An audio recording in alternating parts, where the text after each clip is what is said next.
اللہ روزے میں دیکھنا چاہتا ہے کہ میرا بندہ میرے کہنے پہ جو چیزیں حلال ہیں ان کو بھی چھوڑتا ہے کہ نہیں چھوڑتا. تو جب اس نے ان کو چھوڑ دیا تو پھر حرام کیوں نہیں چھوڑے گا؟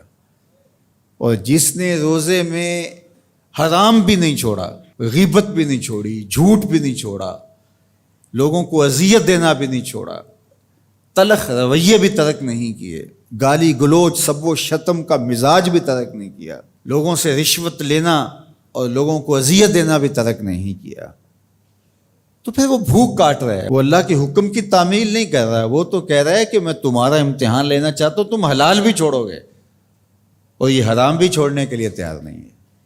تو پھر وہ روزہ ہی نہیں. ہم ہر سال مشق کرتے ہیں، ماہ سیام گزر جاتا ہے، پھر جہاں کھڑے ہوتے ہیں وہیں کھڑے ہوتے ہیں، جبکہ روزہ تو 1 مہینے کی ٹریننگ ہے.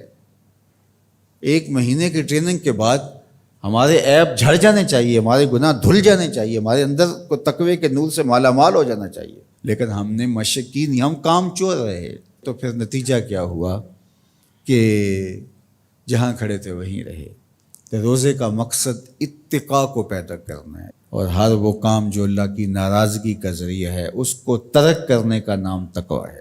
اور اگر کوئی ایسا کام سرزد ہو جائے جو اللہ کی ناراضگی کا سبب اور ذریعہ ہے تو فوراً توبہ کی جائے، رجوع کیا جائے، ایسے امور بجا لائے جائیں جو اللہ کی رضا کا سبب اور ذریعہ بن جائیں. حضور نے ارشاد فرمایا، حضرت معاذ بن جبل رضی اللہ تعالی عنہ سے مروی ہے، اتق اللہ حیث ما کنت، تو جہاں بھی رہے اللہ سے ڈرتا رہے. خلوت میں ہو، جلوت میں ہو، گھر میں ہو، مسجد میں ہو، بازار میں ہو، تنہائی میں ہو، ہجوم میں ہو، جہاں بھی تو رہے اللہ سے ڈرتا رہے. وَأَتْبِعِ السَّيِّئَةَ الْحَسَنَةَ، اور اگر تم سے کبھی کوئی گناہ سرزد ہو جائے تو فوراً نیکی کر، تم ہوا وہ نیکی اس گناہ کو مٹا ڈالے گی. وَخَالِقِ النَّاسِ بِخُلُقٍ حَسَنٍ، اور لوگوں کے ساتھ اچھے اخلاق کے ساتھ پیش آنا. تو نیکی کرنے کے بعد، تقوی اختیار کرنے کے بعد، تیسری بات حضور نے جو ارشاد فرمائی، حضور سے بڑا حکیم کون ہو سکتا ہے؟ میرے ماں باپ حضور پہ قربان. یہ ہوتا ہے، تھوڑی نیکیاں کر کے لوگ پھول جاتے ہیں، تھوڑی سی پرہیزگاری اختیار کر لی تو سمجھے کہ ہمارے جیسا زمانے میں کوئی نہیں ہے. کوئی کارنامہ سر انجام دے دیا، کوئی کام ہو گیا تمہارے ہاتھ سے تو تم لوگوں کے ساتھ بدتمیزی کرنے لگ جاؤ. تو یہ تو ہمارا دین نہیں کہتا.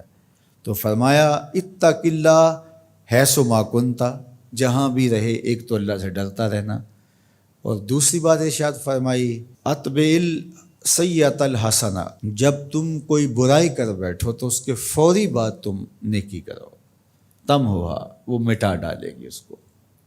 لکھتے لکھتے دھبا لگ جائے تو اس کو ریموو کر دیتے ہیں نا. زندگی میں چلتے چلتے گناہ سرزد ہو جائے تو نیکی سے اس کو ریموو کر دو، تم ہوا مٹا ڈالے گی اس کو. اور پھر تیسری بات فرمائی وَخَالِقِ النَّاسِ بِخُلُقٍ حَسَنٍ، لوگوں سے رویہ اچھا رکھنا، لوگوں کے ساتھ حسن سلوک سے پیش آنا، بدتمیزی کی زندگی نہ گزارنا. قیامت کے دن جب اعمال تولے جائیں گے، سب سے زیادہ وزن جس عمل کا ہوگا وہ حسن خلق ہے، جو پلڑے کو جھکا دے گا. تو کبھی اپنے رویوں کو کھردرا نہ ہونے دینا. تو ہمارے رب نے ہمیں تقوی اختیار کرنے کا حکم عطا کیا، اور رمضان المبارک موسم ہے تقوی کے حصول کا. زندگی ثمر بار ہوتی ہے اور تقوی کا پھل لگتا ہے. روزہ تقوی کی نشأت کا ذریعہ ہے، روزہ پیدا کرتا ہے اتقاء. لعلکم تتقون اس پہ شاہد عادل ہے. تو اس لیے مجھے اور آپ کو جائزہ لینا پڑے گا کہ ان دنوں کے اندر ہمارے اندر کوئی تقوی پیدا ہوا ہے یا نہیں ہوا.